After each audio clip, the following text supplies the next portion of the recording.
সন্ধ্যা শাক খেয়ে খেয়ে আমার জীবনটা একেবারে তিতা হয়ে গেল। ওকে বারবার বলি ভালো ভালো সবজি আনতে, আমার কথাটা শুনছেই নাই। পায়েল দেখো বৌদি কি করে আমি জ্বলাই।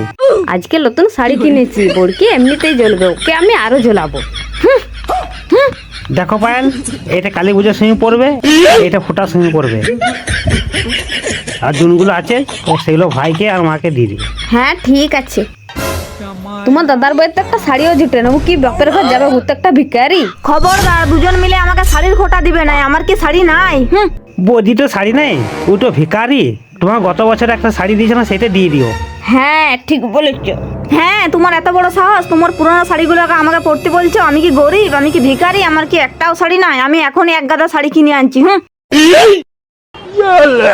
শাড়ি? আমার এতগুলো শাড়ি দেখে জ্বলে যাচ্ছে। দেখো এবার আমি কতগুলো শাড়ি কিনে আনি। দেখবো দেখবো দাদা তোমার কতগুলো শাড়ি কিনে দেয়। চলো চলো, ওর সাথে ফালতু বকে লাভ না।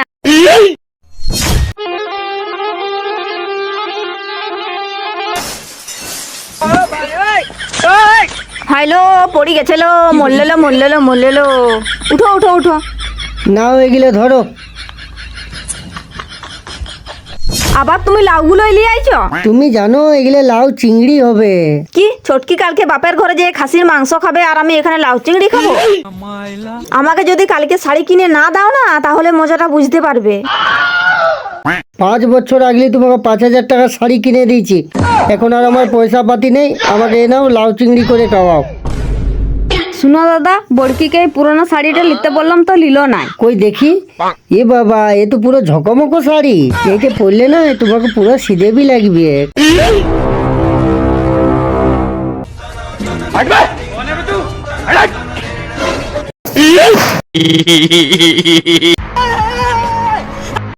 এই কালেই তোমাকে শাড়ি কিনে আনি দেবো, খুলো খুলো কপারটা। কই গো, তুমি শুনতে পাচ্ছ? খুললো? আগে বলো আমাকে শাড়ি কিনে দিবে না দিবে না? তোমাকে না শাড়ি দিয়ে আমি থাকতে পারি? তোমার সঙ্গে তো একটু ভেগ করলাম, লাও কপারটা খুলো।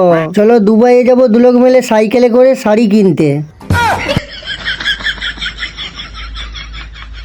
ঠিক আছে, বেলা তোর যাই, সাইকেলটা সারাই, কালকেই তোমাকে নিয়ে দুবাই যাবো। তুমি কত শাড়ি নিবে ওখানে যাই কিনে নিবে। বা ভালো বড়কি, তুই তো বিশাল অভিনয় জানিস একটা শাড়ির জন্যে। আরে শাড়ির জন্য অত ইয়া, কালেই তোমাকে শাড়ি কিনে দেবো। এনাও লাউ চিংড়ি করে আমার খাওয়াও।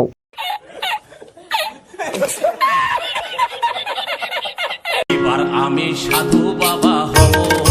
অলোক ধনী রঞ্জন, অলোক ধনী রঞ্জন, ওং নমঃ শিবায় ওং। কে আছো গো বাড়িতে? আরে সাধু বাবা, দাঁড়ান দাঁড়ান দাঁড়ান, চেয়ারটা নিয়ে যাচ্ছি। সাধু বাবা বসুন বসুন বসুন বসুন।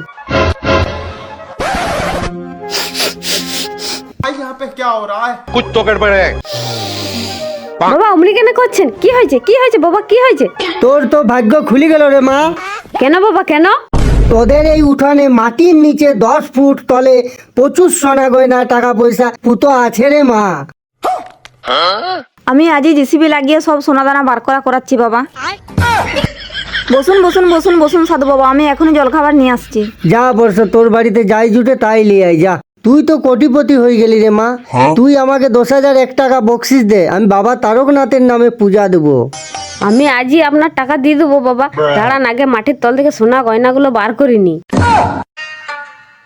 এই নাও সাধু বাবা, জলখাবার নিয়ে এসছি, জলখাবারটা খাও। কি রে বর্ষ, শুধু মুড়ি দিলি? লঙ্কা পেঁয়াজ কই এর মধ্যে? কি দিয়ে খাবো এটা? আরে দিয়েছি তো, দেখুন ভালো করে। কই রে বর্ষ, এর মধ্যে তো কিছুই নাই, কিছুই দেখতে পাচ্ছি না তো। আরে এই তো বাবা, মুড়ির নিচে লঙ্কা আর পেঁয়াজ দেওয়া আছে, আপনি দেখতে পাচ্ছেন না? শালার বাবা, 10 ফুট মাটির নিচে তুই সোনা দানা টাকা পয়সা দেখতে পাচ্ছিস, আর সামান্য মুড়ির নিচে তুই লঙ্কা পেঁয়াজ দেখতে পাচ্ছিস না? আমার সাথে ধোকা, তারপর তুই নড়ালে নিয়ে আয় তো।